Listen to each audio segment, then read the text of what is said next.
Vem nos ajudar, ó Deus, a colocar em prática e por meio do Teu Espírito, realizar a obra de reavivamento e reforma em nossa vida, em nome de Jesus. Amém.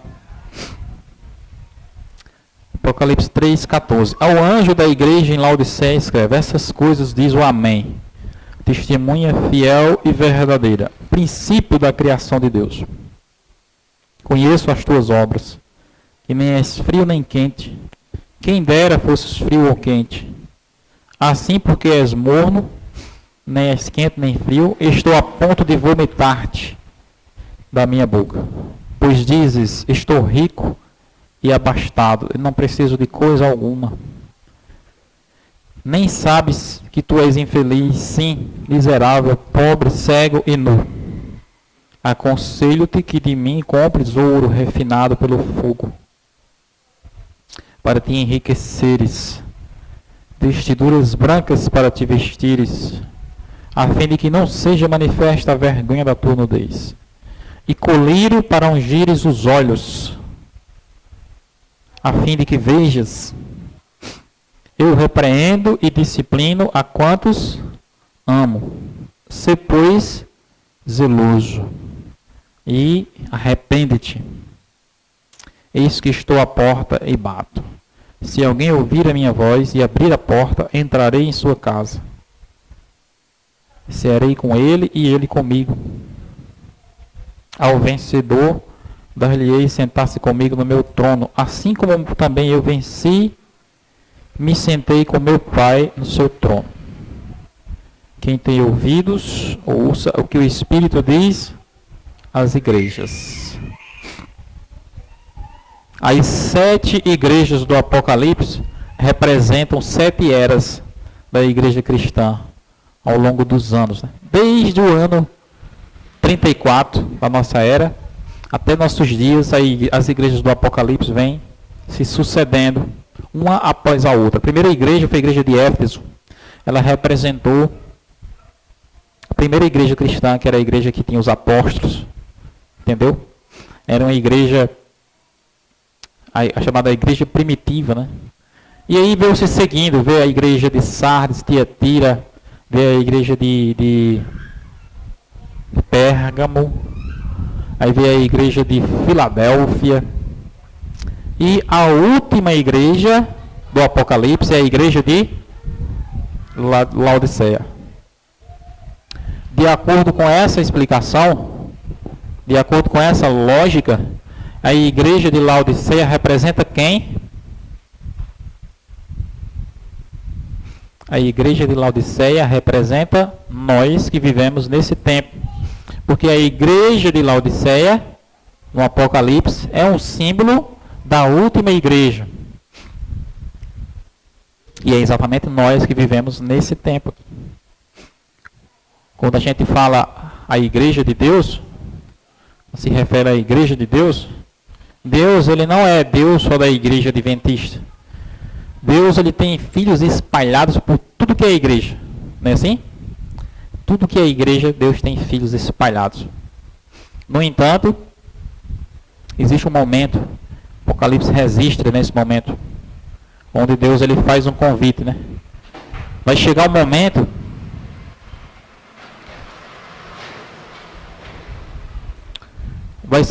em que vai ser dado a ordem, vai ser dado o comando, né? Apocalipse 18 fala, né? Sai dela, povo meu. Observe a expressão clara, né?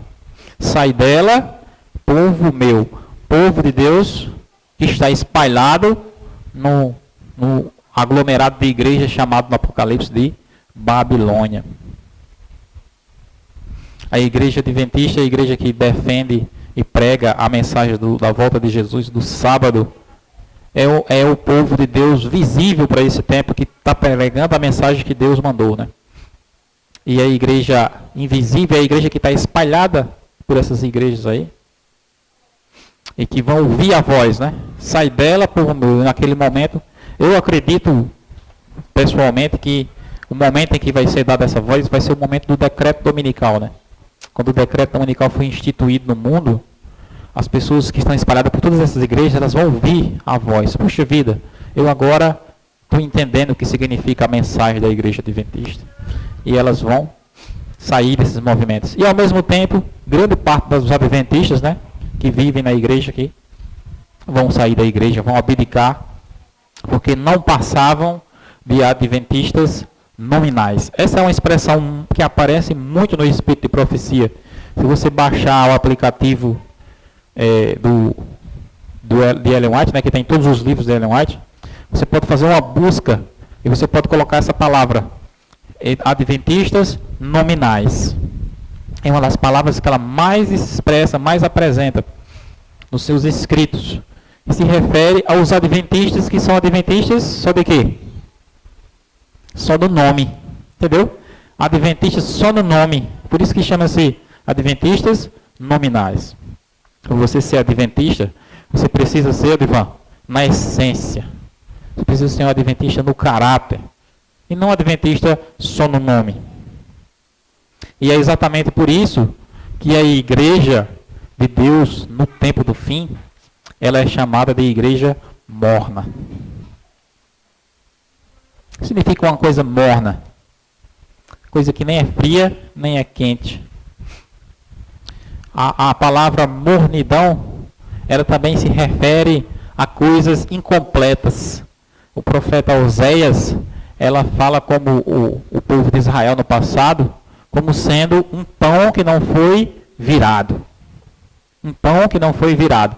O que é que acontece um pão que você não vira? O que é que acontece com um bolo que você vai assar que só assa embaixo? Ele fica assado numa parte e na outra parte crua. Ou seja, ele fica incompleto. E isso também é uma figura para mornidão na Bíblia, né? O povo de Israel era assim, né? Um pão que não foi virado. Oséias fala isso, né? E o povo de Deus no tempo do fim fala que nem é frio, nem é quente. Existem algumas maneiras de se amornar a água, né? Às vezes a água ferve, né? Aí você pega a água gelada e joga dentro. O que é que acontece com aquela água? Amorna. Você está entendendo? Estava fervendo. Você colocou um pouquinho de água gelada, ela amorna. Existe outra maneira, que é você colocar a água fria no fogo, ligar ele, né? E esperar esquentar aos poucos. E antes dela esquentar, você desliga. Ela fica o quê? Morna. Mesmo jeito. Esses processos, eles ilustram bem o que significa a mornidão da igreja. Aí a igreja vai aqui, ó. Vai bem, agora vai impactar, agora vai conseguir. Aí de repente vem um movimento, vem alguém, vem um pastor, vem alguma teologia e joga um balde de água fria em cima. O que é que acontece com a igreja? Amorna geral. A igreja às vezes vai no movimento, isso agora vai dar certo. Agora vai ter um reavivamento. Aí de repente a igreja para. O que é que acontece com a condição da igreja? Amorna, fica amornado. E no que diz respeito aos filhos de Deus que estão espalhados nas outras igrejas, os filhos de Deus que estão espalhados nas outras igrejas, em que sentido eles são mornos? Porque você observa que os cristãos que estão em Babilônia, eles são muito mais reavivados espiritualmente do que os adventistas, não é? A igreja adventista, dificilmente você vê a disposição missionária que você vê nesses movimentos aí. Muitas vezes eu estou em casa dormindo e chega gente batendo na minha porta, pregando o evangelho de coisas lá que distantes dos ideais que a palavra de Deus mostra. Uma vez, meio-dia em ponto, eu estava em casa e vi um grupo de jovens com violão, tocando e visitando as pessoas de porta em porta, pregando uma mensagem falsa dessas igrejas que as pessoas ficam caindo aí no chão, né? O movimento é falso, o movimento é errado, mas a disposição deles é certa. O compromisso deles é certo. O que eles têm de sobra, nos falta. O que nós temos de sobra, falta a eles. E nisso, se explica o termo uma igreja morna. É uma igreja incompleta. O que seria o ideal? O que seria uma igreja completa? É onde as pessoas fossem missionárias, as pessoas fossem corajosas, dispostas, comprometidas, mas para pregar a mensagem correta. Isso seria uma igreja perfeita, não é? E então vem o ponto central da história, que é a repreensão de Deus. Não é assim? Vem a palavra de Deus falando para a pessoa. Olha, é muito claro o que Deus fala. Aí ele diz assim: eu repreendo e eu disciplino as pessoas que eu não gosto delas. É isso que Deus diz aí no Evangelho, nessa palavra aí? O que ele diz? Eu repreendo e disciplino a todos a quem eu amo. Deus ama a mim e a você. Deus ama o povo dele que está espalhado em Babilônia. Mas o que é que acontece quando Deus disciplina o seu povo? O que é que acontece quando eu coloco um sermão desse na internet, né? E eu começo a dizer para as pessoas que estão assistindo ali, que faz parte desse movimento, que eles estão em Babilônia e precisam sair. Elas se sentem motivadas a sair? Como é que elas se sentem? Elas se sentem revoltadas, ofendidas. No entanto, é o que a palavra de Deus diz. Sai dela, povo meu. A mensagem está errada, a pregação está errada, as doutrinas estão erradas. Você vai falar isso para as pessoas vão gostar? Odivan? Não vão gostar. Mas aí, o que é que Deus precisa fazer? O que é que Deus pode fazer para mostrar que as pessoas estão erradas? O que é que Ele deve fazer? Não, continue aí, porque vai dar tudo certo, no final você vai ser salvo do mesmo jeito. Ele vai fazer isso com a pessoa? Não pode fazer. Então, mesmo que a pessoa não goste, ele precisa falar. E ao ele falar, ele está demonstrando que ama. Ao ele falar, ele está demonstrando que ama. E a mesma coisa para a igreja adventista. Eu tenho já 20 anos de igreja, me batizei em 2002, né? 2022, fiz 20 anos, agora em 2023 vai fazer 21 anos, né? E eu tenho visto uma condição que a irmã White chama aqui, né? Nos escritos dela, de adventistas nominais, como sendo a condição predominante da igreja. Os adventistas que estão preocupados em estar na igreja só no sábado. Chama até os adventistas do 7º dia, né? Porque vão para a igreja só no sábado. Existem alguns lugares em que os adventistas são chamados de 7-Eleven, né? Que só vão para a igreja no sábado e só chegam na igreja depois de 11 horas da manhã. Mas continuam mantendo o status de adventista. Não, porque eu estou na igreja, chego no sábado, eu só vou para a igreja no sábado às 11 da manhã, mas eu sou adventista. Adventista nominal. Por que é que ele só chega no sábado, Felipe, na igreja, depois de 11 horas da manhã? Porque ele sabe que o sábado, às 9 horas da manhã, tem o quê? Na igreja. Um negócio chamado escola sabatina. Que é um negócio que ele, não sabe nem o que é, não sabe nem para onde vai. Nunca comprou a lição na vida, nunca leu a lição. Aí por que é que ele vai chegar na escola sabatina, 9 horas da manhã, se é um negócio, as pessoas começam a falar ali, né? Começam a explicar a lição e ele fica voando. Por que está voando? Porque nunca leu, nunca estudou, nem a Bíblia lê. Sabe? Então já nem vou, nem para nessa hora, vou deixar para ir quando terminar, né? Mas eu sou adventista. Adventista o quê? Nominal. O que é que Deus tem para falar para as pessoas assim? Continue assim, que um dia você chega lá, é isso? A palavra de Deus, ele diz assim: eu repreendo e disciplino a quem eu amo. Aconselho-te que você faça o quê? Que de mim compres ouro e vestiduras brancas para se vestir, e colírio para ungir os olhos. Ele usa 3 figuras, né, simbólicas para representar o que a gente precisa fazer. Só que a gente não quer saber o que a gente precisa fazer. A gente só quer saber o que é que Deus tem para nos dar. É como aquele negócio que a gente estava falando na escola sabatina. As pessoas só querem, Adivan, né? Só querem, venha a nós, né? Quero que Jesus abençoe, quero que Jesus faça isso. Só querem as bênçãos. No entanto, o povo de Deus, ele tem uma parte a desempenhar. E essa parte, ela é extremamente necessária. As 2 palavras-chave aqui é a palavra reavivamento e reforma, que precisa existir na nossa vida. O que é um reavivamento? Eu leio a Bíblia pouco demais, eu preciso ler mais.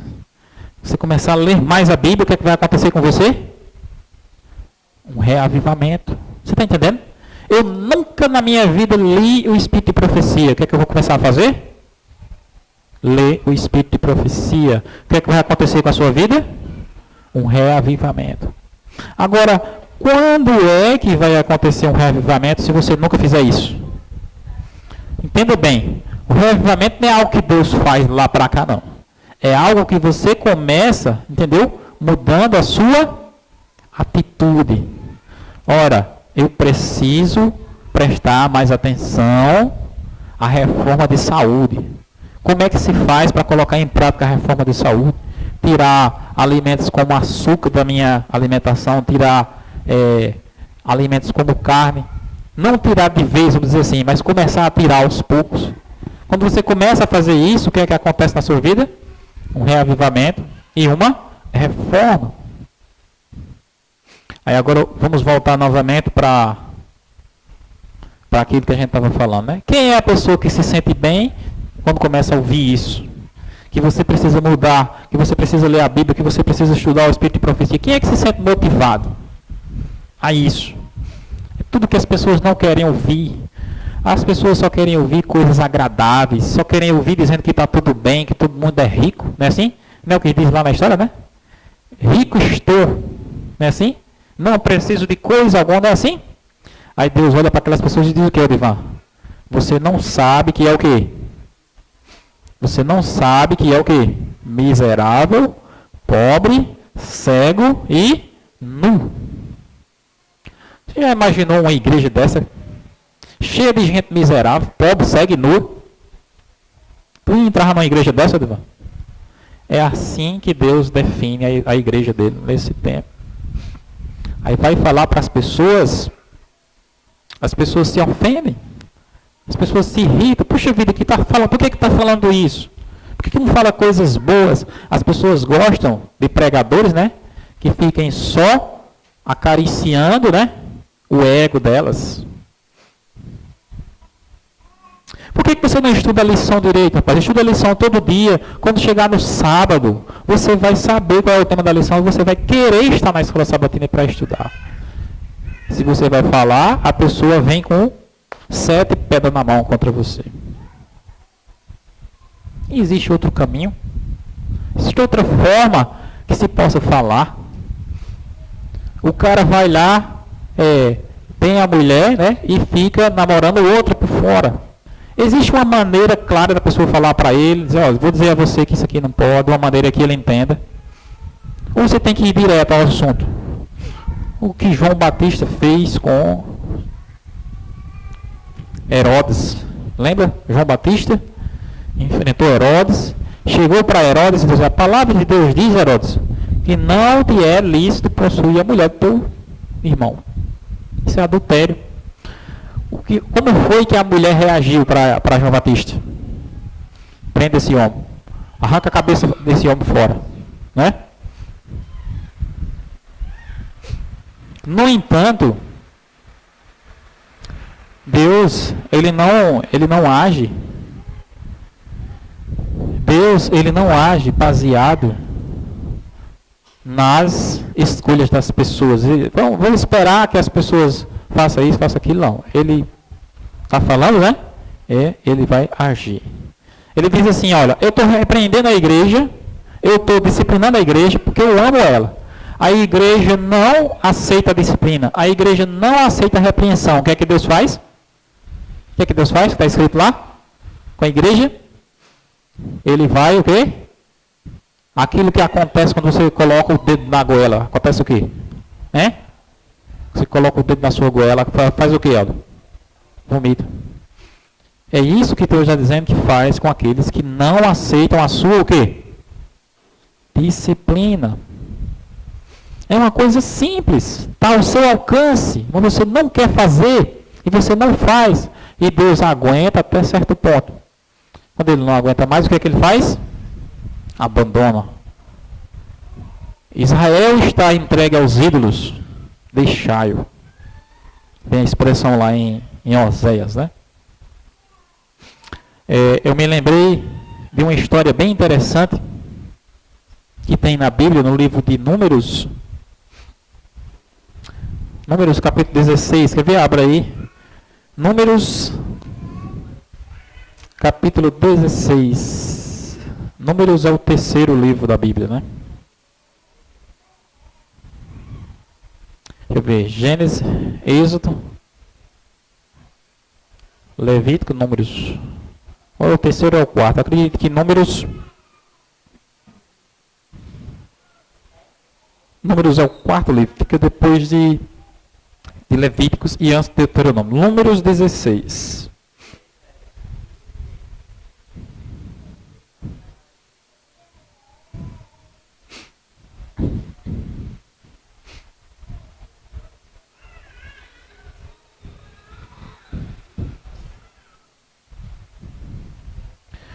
Números 16, verso 1.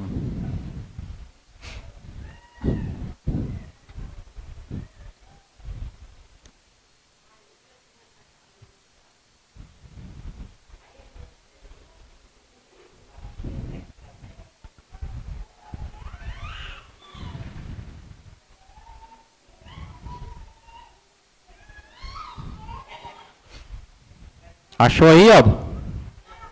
Números 16, verso 1. Corá, filho de Izar, filho de Coate, filho de Levi, tomou consigo a Datã e Abirão, filhos de Eliabe, e Aon,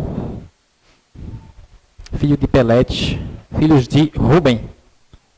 Levantaram-se perante Moisés com 250 homens, filhos de Israel, príncipes da congregação, eleitos por ela, varões de renome, e se juntaram contra Moisés e contra Arão e disseram: basta, toda a congregação é santa, cada um deles é santo, o Senhor está no meio deles, porque pois vos exaltais sobre a congregação do Senhor. Tendo ouvido isto, Moisés caiu sobre o seu rosto.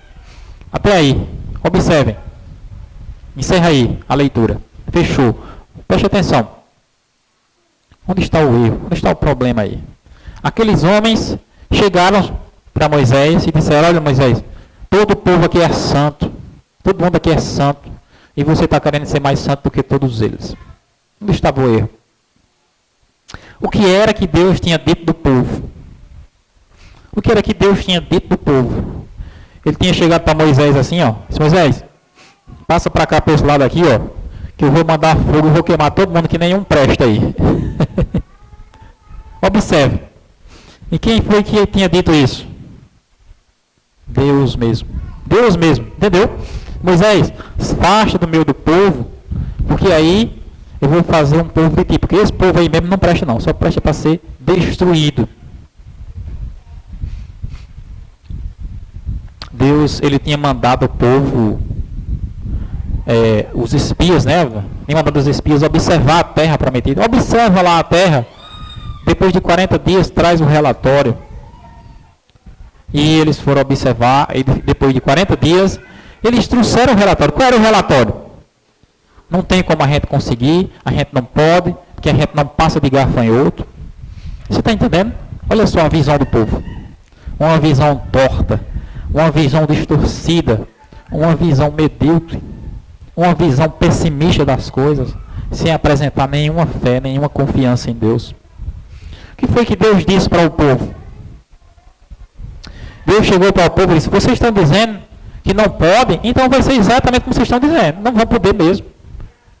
Vocês não passaram 40 dias observando a terra? Foi. Então eu vou dar para vocês cada dia por um ano. Vocês vão agora passar 40 anos no deserto vagando. Já que vocês disseram que não podem entrar, então vão passar 40 anos vagando sem entrar. Qual foi as pessoas do povo que se agradaram dessa mensagem de Deus? Qual foi? Você se agradaria se Deus dissesse para você: olha, você perdeu 40 anos da sua vida, vai passar 40 anos vagando, banzando para lá e para cá, sem chegar a lugar nenhum. Você ia gostar? Ninguém ia gostar. Aí de repente aparece um homem lá, né? Chamado Corá. Que ele chega para Moisés e diz: Moisés, você está errado. Aqui o povo todo é o quê? Quem leu lá? Moisés, você está errado. Aqui o povo todo é o quê? Santo. Aqui todo mundo é santo. Agora eu pergunto a vocês: de que lado o povo ficou? De que lado o povo ficou? Hein? Do lado de Corá. Você está entendendo? Ele está dizendo que todo mundo é santo. Quem é que não vai se agradar que todo mundo é santo? Do outro lado estava Moisés, transmitindo para as pessoas a palavra de quem? De Deus. Que dizia que o povo estava em pecado. E precisava se arrepender. E precisava aceitar o juízo, a disciplina. Porque Deus disciplina a quem Ele ama. Do outro lado estava Corá dizendo: não, aqui ninguém precisa de disciplina não. Todo mundo é santo. Todo mundo já é santo. Resultado: as pessoas rejeitaram a palavra de Deus. A palavra de Deus aqui diz que Moisés caiu, né?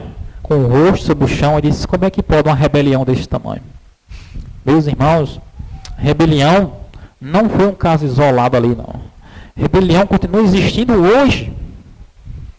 A igreja está cheia de cristãos nominais que acham que são o quê? Santos. Acham que são santos unicamente porque tem o nome de adventista. Não lê a Bíblia, não sabe nem o que é o espírito de profecia.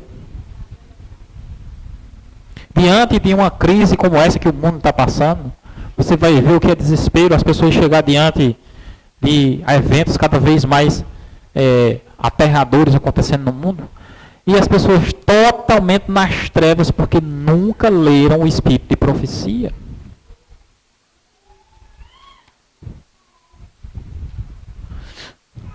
A palavra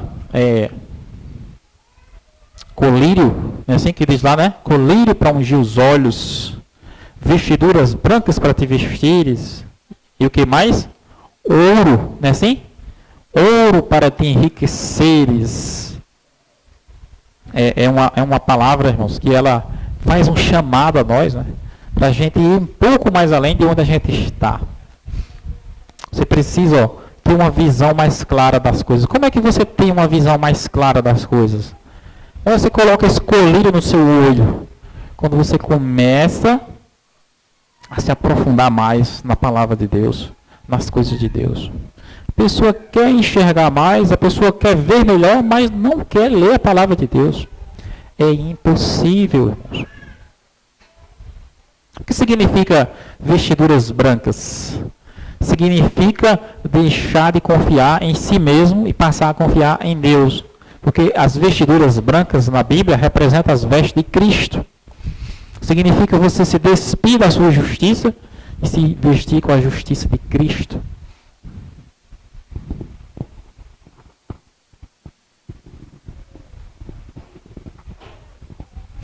E o ouro? O ouro, irmãos, é exatamente a palavra de Deus. A irmã White, ela tem um texto. E ela, como é que a gente encontra o ouro? Sabe dizer?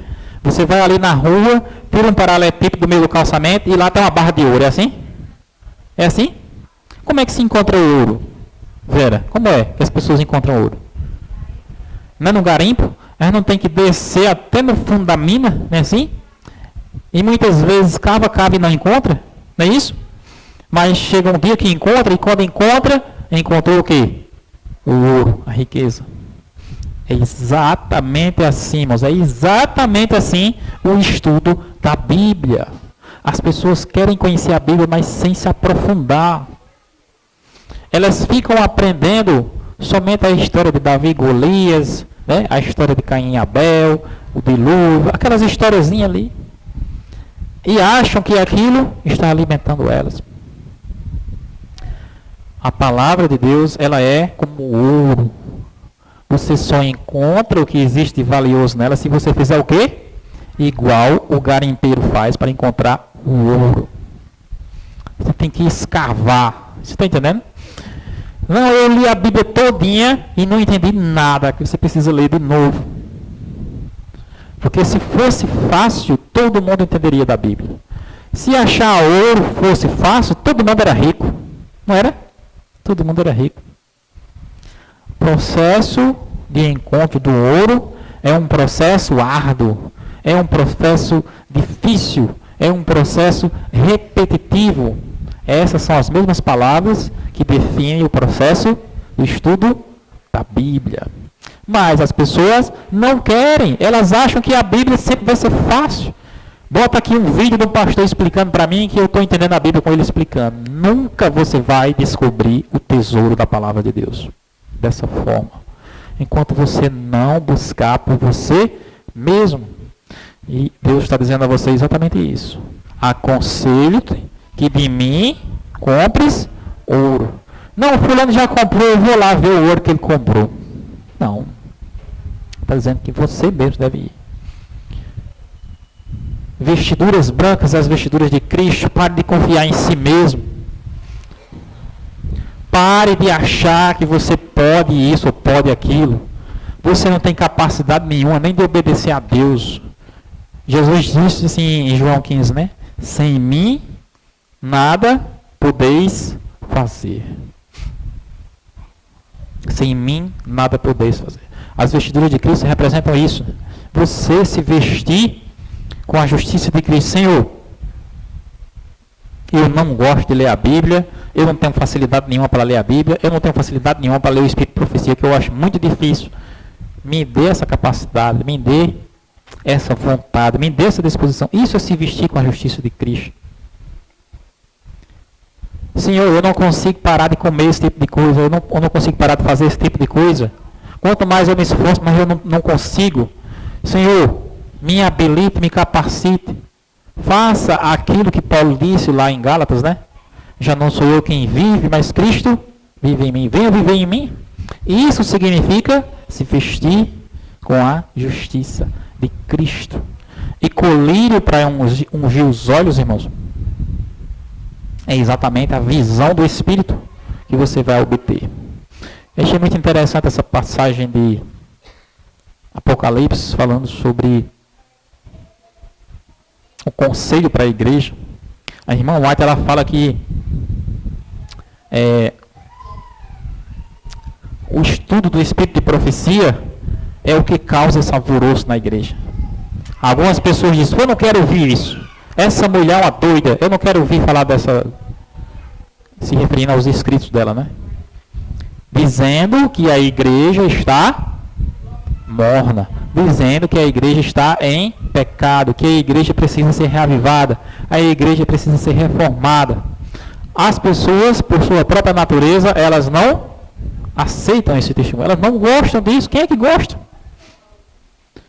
Eu chegar para vocês, ó, você tem que estudar a Bíblia, você tem que estudar a lição todo dia, você tem que chegar na igreja 9 horas da manhã para a gente estudar a lição. As pessoas vêm com 1000 desculpas, mas não querem mudar, não querem corrigir o seu procedimento. E, como consequência, como elas não querem mudar, o que é que acontece com elas? Elas se voltam contra aquele que está dizendo aquelas coisas. Você que é o problema, você está falando demais e você está ficando doido ouvindo essas coisas aí. E esse tipo de conflito, entendeu? É o que vai acontecer e vai gerar uma grande crise na igreja chamada a sacudidura. A igreja será sacudida. As pessoas fiéis, as pessoas sinceras, as pessoas que são adventistas em essência e não no nome, elas vão levar isso a sério. Puxa vida, Eu preciso me aprofundar na Bíblia, eu preciso orar mais, eu preciso reavivar a minha vida, reformar a minha vida. Eu preciso buscar a Deus, porque a minha condição está uma condição morna. A vida delas, então, passa para outro patamar espiritual. Essas três palavras, Damiano, a palavra ouro, a palavra vestes brancas e a palavra colírio para ungir os olhos, elas estão diretamente associadas com Ellen Goldwhite. Sabe o que significa Ellen? A palavra Ellen, traduzida para o português, significa olhos claros. Sabe o que significa a palavra gold? Gold, traduzida para o português, significa ouro. E sabe o que significa white, traduzido para o português? Significa branco. Significa branco. Você quer fazer a experiência por si mesmo? Ele disse assim, eu quero saber o que significa ser um adventista real. Eu quero saber o que significa ser um adventista que está com os olhos cheios do colírio do céu. Eu quero saber o que significa esse ouro que se encontra da palavra de Deus. E eu quero saber como me vestir de vestidura branca. O que é que você tem que fazer? Leia Ellen Goldwhite. Leia os livros do Espírito de Profecia. As pessoas dizem assim, quando a gente fala isso, né? Não, eu não preciso ler Ellen White, não. Eu só preciso ler a Bíblia. As pessoas dizem assim, né? Você lê a Bíblia. Só que eu digo por experiência própria.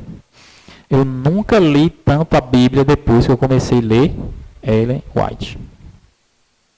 O caminho para você ler mais a Bíblia é você ler o quê? Ellen White. Ellen Goldwhite. É unicamente, simplesmente, inevitavelmente, a mensageira de Deus para esse tempo. Se você rejeita Ellen White, você não pode ser adventista. Pode ser qualquer outra coisa menos adventista. A igreja adventista só existe por causa dos escritos de Ellen White. Todas as outras igrejas, né, elas dizem que foi fundada, né, pela Bíblia, não é assim? A igreja adventista também tem isso. A igreja tem lá um fundamento bíblico baseado na profecia bíblica lá do Apocalipse de Daniel. No entanto, a igreja adventista só existe, só prevaleceu até hoje por causa das mensagens inspiradas do Espírito de Profecia. Que não adianta eu falar para vocês aqui. Você só pode saber se você ler. Você está entendendo? Você só pode saber se você ler. Você vai encontrar milhões, não é mil não, é milhões de pessoas atacando, acusando, criticando, entendeu? Mas quem são essas pessoas? São pessoas que não são adventistas de fato, são adventistas nominais e são pessoas que estão dentro da Babilônia. Adventista sincero, adventista verdadeiro, que lê a Bíblia e estuda Ellen White, ele só tem frutos positivos na sua vida. Eles só são exemplos de coisas boas. A diferença você vai sentir quando você colocar isso em prática. Puxa vida, eu mal li a Bíblia, eu comecei a ler um livro chamado Desejado de Todas as Nações, né? Que é um livro que a irmã White conta a biografia de Jesus. E quanto mais eu li esse livro, mais me chamava a atenção para a Bíblia.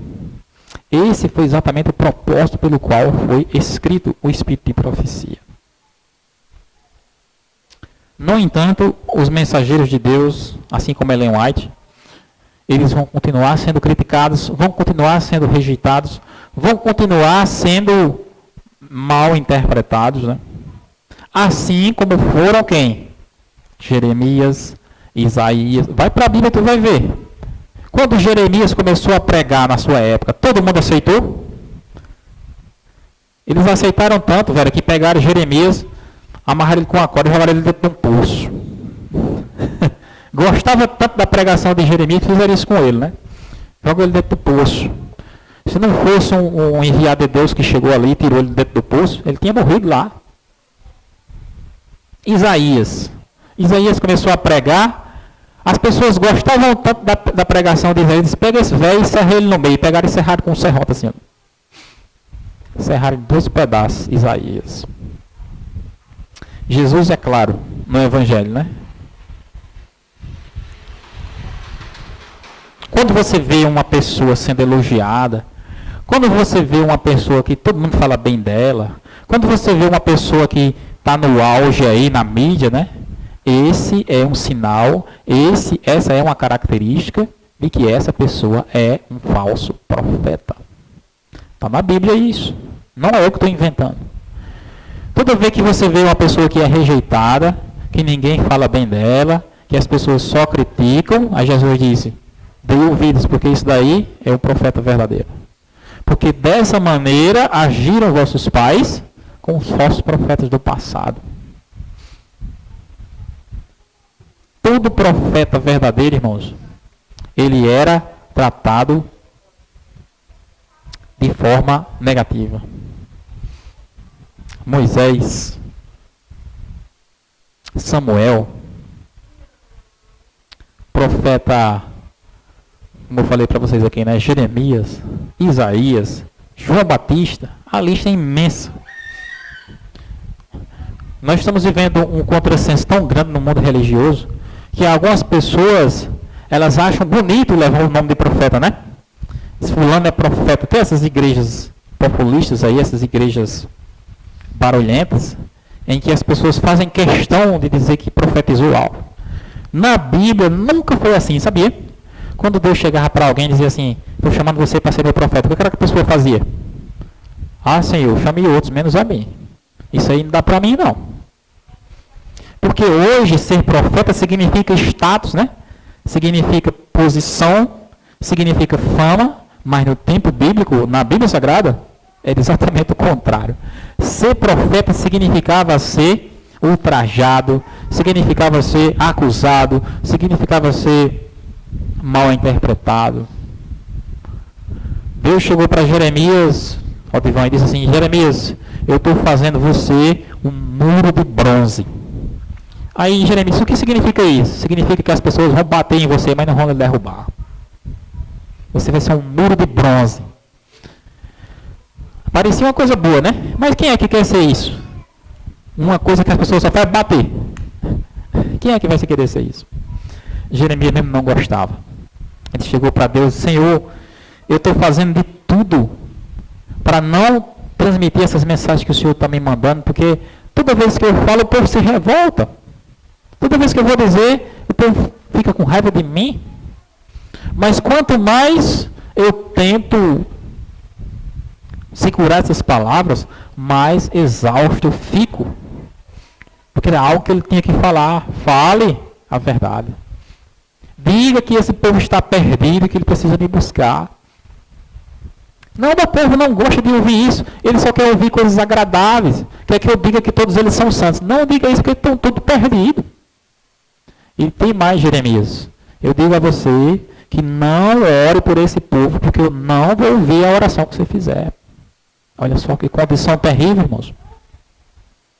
Assim e sempre, presta atenção, assim e sempre assim foram vistos os profetas de quem? De Deus.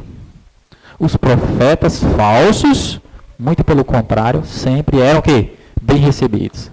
Tinha comitiva, tinha festa, tinha comida. Tem uma história muito interessante da Bíblia, que é a história de Micaías. O rei Acabe ia sair para a guerra, né? Ia sair para a guerra. Aí chamou o rei Josafá para ajudar ele, né? Aí Josafá chegou e disse, olha, Acabe, eu vou contigo para a guerra, mas eu gostaria que tu fizesse uma coisa. Isso o quê? Consulta primeiro um profeta para a gente saber se é a vontade de Deus que a gente vá para a guerra. Aí Acabe foi e disse, vou chamar agora os profetas. Aí chamou 400 profetas de Baal, né? Era aqueles profetas do rock and roll, do funk, né? E eles vinham dançando, e como é que tá tranquilo, tá sossegado, né? E vinham cantando, e vinham dançando, e fazendo festa, e jogando flor para cima. E era uma alegria, né? Na hora que aqueles profetas chegaram, né? Vai que você vai, já venceu, já venceu. Você já venceu, pode ir que vai dar certo, né? Aí de repente Josafá disse, Tá bom, Acabe. Tudo bem. Você chama esses profetas aí. Mas aqui tem algum profeta de Deus? A palavra que ele usou lá foi Yahvé, né? Jeová. Tem algum profeta de Deus, Jeová, aqui? Aí Acabe chega e mudou o semblante, né? Acabe ficou cabisbaixo e disse, olha, infelizmente tem um, né? Mas eu nunca chamo ele. Porque ele só vem aqui fazer o quê? Aquilo que Apocalipse fala da sua igreja. Disciplinar, corrigir, não é assim? Aconselhar. E quem é que gosta de ouvir isso? Aí Acabe disse, não, Josafá, eu não vou chamar ele porque ele só não fala contra mim, rapaz. Não fala nada a meu favor. Aí Josafá disse, não, mas chama ele assim mesmo porque eu quero ouvir. Aí chamaram. Chamava-se o profeta Micaías. O profeta Micaías chegou. Aí Acabe disse, a gente mandou chamar você aqui para saber se a gente vai para a batalha ou não. Se a gente pode ir avante na guerra ou a gente desiste por aqui mesmo. Aí a Micaías, né, levantou a mão e disse, ontem mesmo eu tive um sonho. E eu vi todos os exércitos de Israel espalhados. Procurava pelo rei e não achava. Teve uma pessoa lá no fim que gritou assim, corra Israel, cada um para sua casa, porque esse povo não tem rei. Aí Acabe olhou para Josafá assim, né? Eu não falei, homem, que esse homem... Eu não disse a tu que esse homem não tinha nada de bom para dizer para a gente. O profeta de Deus tem essa missão, irmãos. Corrigir, não é? Disciplinar o seu povo. Orientar o seu povo. Mesmo sabendo que o seu povo não quer ser corrigido, não quer ser disciplinado, não quer ser endireitado, acha que tudo está bem, acha que ração santo, não é assim? Irmãos, faça uma coisa correta na sua vida. Comece a ler o Espírito de profecia. Não fique dando ouvidos a só pessoas que falam palavras agradáveis, que dizem que está tudo bem com você. Nós precisamos urgentemente na nossa vida ter uma experiência de reavivamento e de reforma.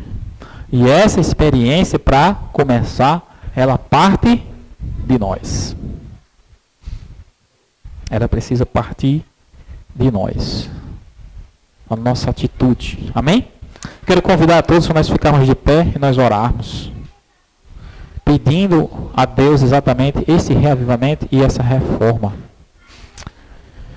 Oremos. Senhor Deus e Pai Todo-Poderoso, obrigado pela Tua palavra nessa manhã, onde aprendemos mais sobre a terrível condição dos adventistas nominais.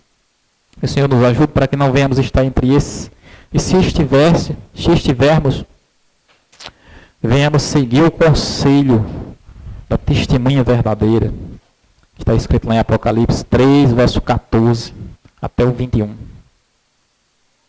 Aconselho-te que de mim compres ouro provado no fogo, vestiduras brancas para te vestires, e coleiro para ungir os olhos, para que diante de Deus nós venhamos estar aparecendo como nós somos de fato, miseráveis, pobres, cegos e nus. Somente o Teu poder, ó Deus, Tua graça, Teu Espírito agindo em nós. Só o Teu Espírito é que pode nos convencer do pecado, da justiça e do juízo. Que o Senhor nos dê sabedoria, que o Senhor nos dê forças, ó Pai, para sabermos lidar com todas as demandas que enfrentamos na nossa caminhada e permanecermos firmes ao Teu lado, podemos crescer na fé e sermos instrumentos em Tuas mãos. Tendo a certeza, ó Deus, que se nós estamos ao Teu lado, nós jamais seremos bem recebidos pelo mundo. E isso é uma credencial que nós temos. Muitas pessoas se incomodam quando são chamadas de seita, como nós muitas vezes somos chamados. No entanto, o Senhor levou esses nomes e muito piores na tua vida. O Senhor mesmo disse, se chamaram Beelzebul ao dono da casa, imagina os seus conservos. E isso não é uma característica de que nós estejamos errados. Muito pelo contrário. Errados nós estaríamos se as pessoas nos elogiassem, se as pessoas falassem bem de nós, porque assim as pessoas sempre fazem com os falsos profetas. E nós venhamos estar do lado do profeta verdadeiro.